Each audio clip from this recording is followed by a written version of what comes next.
Today is going to be one of those days where I do a lot of running around, so there won't be too much as far as project progress, but what I am doing today is primering these cabinet doors. We had a couple that didn't come out quite right, so we sanded them down and we're gonna go ahead and repaint them. After that, I'll end up going over, picking up one of the dump trailers, taking it over to the dump, getting rid of all that garbage to take it to another job to pick up old appliances that are no longer being used and take it to a recycling center. So not a whole lot as far as project progress, but this is one of those days that you need to make sure those projects stay running really well. Let's get to it.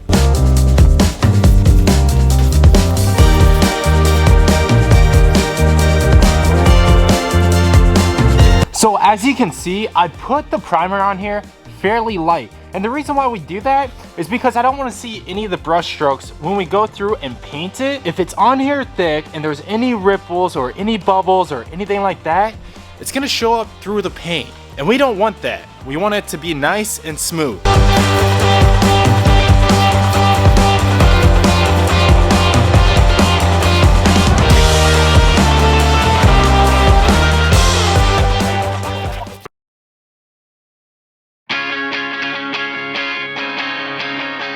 I just got out here to the 100-year-old house that we're doing the kitchen remodel on. If you haven't seen that video, be sure to go check it out. The link is down in the description. Since I was here last, we had somebody come in, resurface the floors, and then stain them.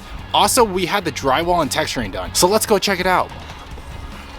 This is looking so good. A lot better than the last time that you guys saw it. We had the floor guys here, they resurfaced this floor. So they sanded it all down and they went through and re-stained it. Todd went ahead and did the trim around the windows. That came out really nice.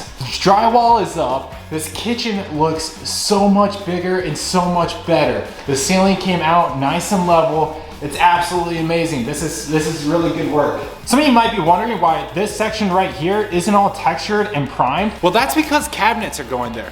So it doesn't need to be textured.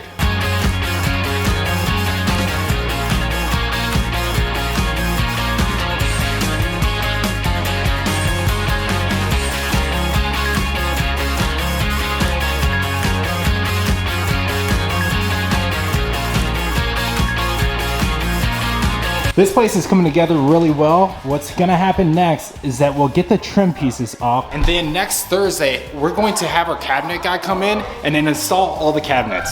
So those will go over here, there'll be an island right here, and then we'll have the sink and everything else right here. So it's really coming together. The finishing pieces are looking so good. Everything is looking great right now. All right, now that we did that nice little walkthrough, I gotta hook up the trailer and take everything to the dump. I got everything connected up here. We have the hitch properly secured. I went ahead and got the chains hooked up and also the lights. What I'm doing now is removing the wheel chucks. Those are out of the way. You always want to make sure that your load is properly secured. That way when you're driving, nothing's blowing out the backside of the trailer and getting all over other cars or potentially causing any accidents. So make sure you always secure your loads. All right, let's go.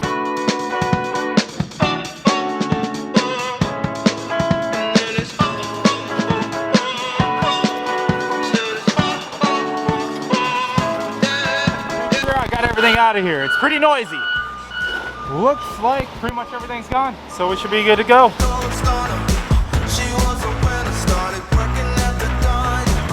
We just got done here at the dump, so now I'm about to head to the next job site to go pick up appliances and take them down to the recycling center.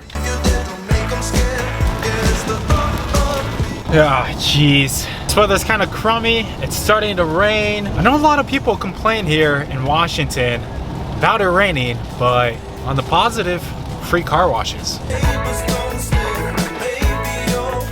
All right, that's all taken care of. Time to head back up.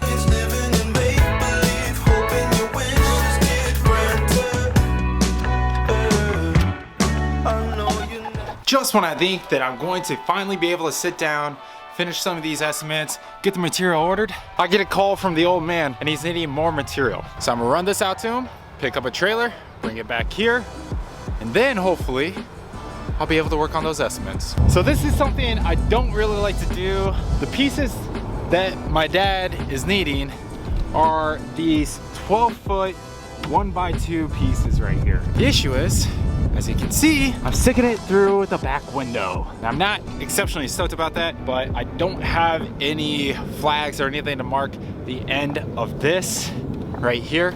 If you guys have any tips on things that you do different, aside from keeping flags on hand, let me know. Anywho, I'm gonna run out there so I can get this taken care of and then start working on estimates. Just got out here to drop off the sticks of trim real quick, hook up the trailer, do that real fast, and then get out of here.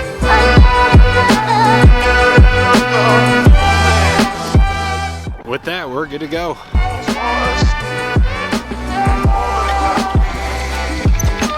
Hopefully now I can finally do some estimating. It's about 1 o'clock in the afternoon, so it gives me a few hours to work on that before I got to do some editing for these videos. Then I still have to pack so I can fly out to Iowa tomorrow morning. Of course, again, right when I say I can start working on these estimates, the old man calls, needs more material. So I have to go run, pick up some of that stuff, take it back out to him so he can finally finish his project. And then, hopefully, I can do some estimating. Fingers crossed that we are hopefully done running around for the day. I need to work on some estimates for some future projects that we have coming up.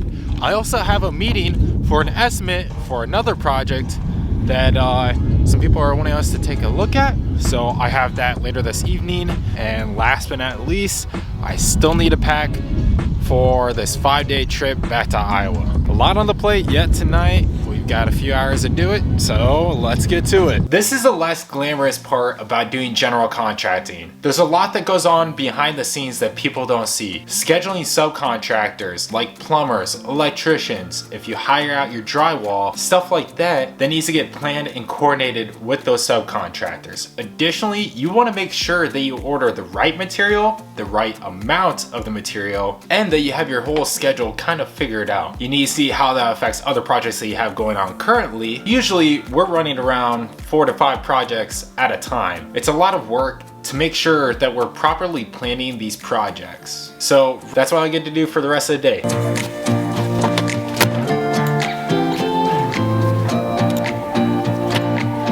Just got back from looking at a potential new job. It's about 6 o'clock now, so I'm gonna call it a day. Hopefully you liked this video. If you did, please be sure to give it a thumbs up.